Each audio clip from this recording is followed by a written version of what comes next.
Hello, my name is Ahmed Best, and this is my story and how it relates to you.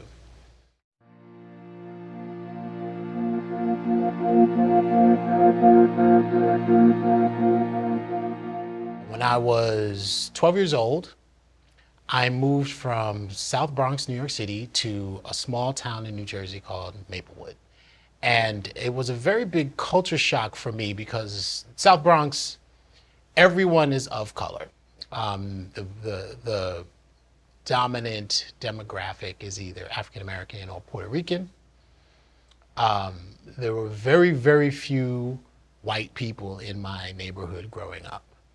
However, during this time in New York City, crack was king and it was everywhere. And I remember walking to my elementary school and it just had rained and there was a puddle of crack vials in front of the playground. And I jumped over the puddle to get to class. And because of that, and a bunch of other things that started happening to my friends, my friends started either getting into gangs or getting locked up. And we were like 12 years old.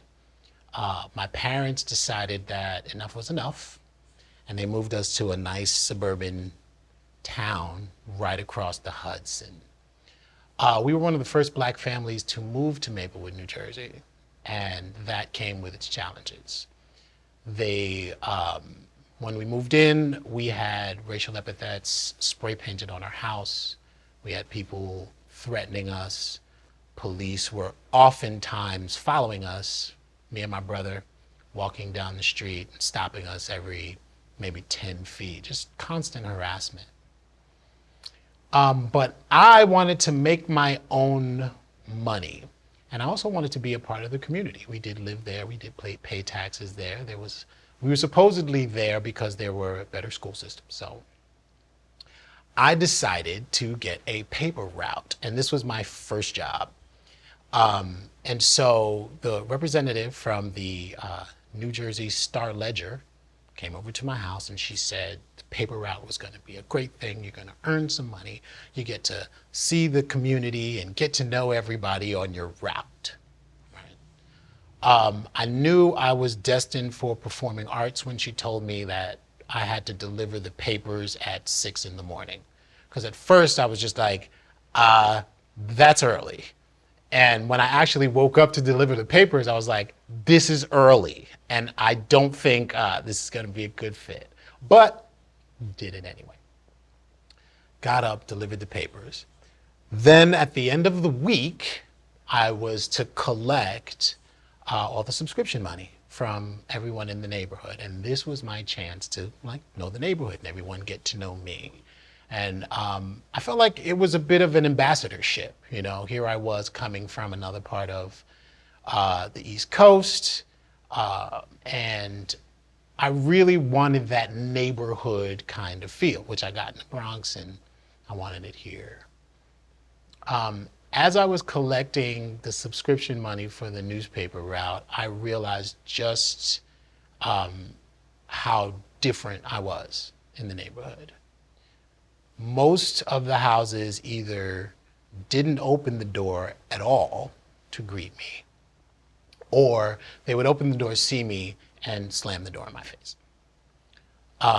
So it was very difficult to collect the subscription money for this paper route. And I got paid out after all the subscription money was paid. Anything left over was mine. So I didn't make very much money.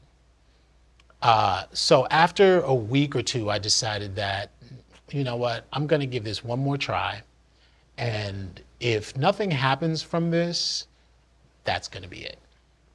So woke up at the crack of dawn, delivered the newspapers. The next Friday came, I go out and start collecting the money. Get to this one house that never answered, right? Every time I knocked on the door, I would always have to call the Star Ledger and be like, this house didn't pay, and they would go collect it. So I go to this house and knock on the door and try to collect the subscription money. Door opens, and there are two little children, two little white children, right? One was a boy and one was a girl. And so as they open the door, I go, hey guys, I deliver the newspapers and I'm collecting money for the subscription. Is your mother or father home? And the little girl looks at me and she goes, it's a nigger. And I was shocked. I was just really frozen. I didn't know what to do then because it's a child, like a really small child. The mother comes down, grabs the children, yanks them away from the door, and slams the door in my face. I go back home to my mom and I'm upset, like very, very viscerally, visibly upset. My mother is like, what happened? Tell her what happens. She says, where's the house? And I go, right around the corner. She said, let's go. My mom puts on her shoes and we leave the house. Now, my mother is from Queens, New York City, and she grew up fighting people. And so at that point, my mom was really upset and she went out the house with that energy. And I was just like, I really hope my mother doesn't just start smacking people across New Jersey because we'd be in really big trouble. So I was kind of worried about that. We get to the house, knock on the door. My mom is standing there. So the woman opens the door. And my mother confronts the woman. She goes, did your child call my son a nigger? And she goes, the mother of the two children goes, well, you know, kids will be kids. And my mother gets very upset. And she says, I'm going to tell you something. We are a part of this community. We live here, we pay taxes here, and my son does a job. Give him his money. And the woman grabs the subscription money out and gives it to my mother. And she says, don't ever, ever talk to my son or have your children talk to my son like that again. And we go home. And then I quit. I quit the job as a paper boy. And I think the reason why this relates is because stuff like this happens all the time. It happens every day. It happens every minute. And what was really important to me was that I had a champion in my mother. And she was willing to stand up for me. She was willing to fight for me. And it didn't matter who was going to answer on the other side of that door or what was going to be there.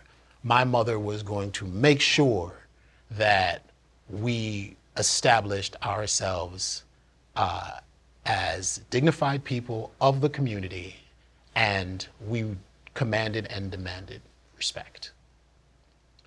And at that moment, I realized that I could pretty much do anything I set my mind to because I was supported. And you really cannot underestimate the power and the strength of someone who loves you and supports you.